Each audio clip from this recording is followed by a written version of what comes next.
বিসমিল্লাহির রহমানির রহিম। দূরের এবং কাছের সুপ্রিয় দর্শক, আসসালামু আলাইকুম। আজকে আমি যে রেসিপিটা করব সেটা হচ্ছে পুদিনা পাতা চাটনি করব। পুদিনা পাতার একটা স্মেল আছে যেটা আমরা সবাই নিতে পারি না, কিন্তু পুদিনা পাতার অনেক গুণ আমরা কম বেশি সবাই জানি। প্রচুর পরিমাণ ফাইবার, ভিটামিন এ, ফলিড এবং ম্যাগনেসিয়াম, যেটা শরীরের অ্যান্টিঅক্সিডেন্ট হিসেবে কাজ করে। পুদিনা পাতা স্টমাক পেইন অনেকটা কমিয়ে দেয় এবং গ্যাস্ট্রিকের সমস্যাও দূর করে। তো আমি চলে যাচ্ছি মূল রেসিপিতে। এখানে আমি 1 কাপ পরিমাণ পুদিনা পাতা ভালো করে বেছে পরিষ্কার করে ধুয়ে নিয়েছি। আমি একটু লাল পাতাও নিয়েছি, যেহেতু ভর্তা করব। যাই হোক, আমি ভর্তার জন্য এখানে রসুন কোয়া নিয়েছি, একটা বড় সাইজের রসুন, 1 ইঞ্চি পরিমাণ আদা, কাঁচামরিচ নিয়েছি, আর পেঁয়াজ নিয়েছি পরিমাণ মতো। আর এর সাথে আমার লাগবে শুকনো মরিচ। যেহেতু আমি ভর্তা করব, সরিষার তেল দিয়েই ভর্তাটা করব এবং সয়াবিনও মিক্স করব।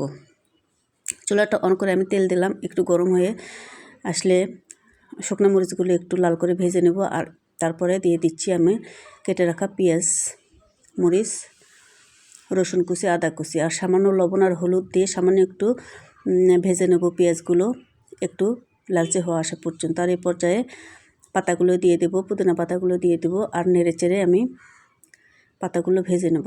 পাতা থেকে একটু পানি বের হবে, সেই পানিতেই পাতার রান্নাটা হয়ে যাবে। একটু আমি ঢেকে দিচ্ছি, এতে করে সফট হয়ে আসবে। আর এভাবে করে আমি রান্নাটা শেষ করলাম। পানিটা শুকিয়ে আসা পর্যন্ত আমি একটু ভেজে নেব, তারপরে ভর্তা করতে চলে যাব।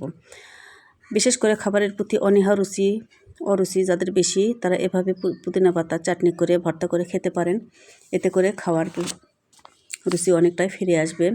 তো আমি ভর্তাটা আজকে আমি শিলপাটায় করব, তবে ব্লেন্ডার জারেও ভর্তাটা করে নেওয়া যায়। যাই হোক, আমি শিলপাটাতে বেটে ভর্তাটা পরিবেশনের জন্য রেডি করে নেব। তো দর্শক, এভাবে তৈরি হয়ে গেল আমার মজাদার পুদিনা পাতার চাটনি কিংবা ভর্তা, যাই বলেন। আশা করছি ভিডিওটি ভালো লাগবে। আর ভালো লাগলে বেশি বেশি লাইক এবং শেয়ার করবেন, কমেন্টস করবেন। আপনাদের লাইক শেয়ার আমাকে অনেক অনেক উৎসাহ জাগায়। ধন্যবাদ।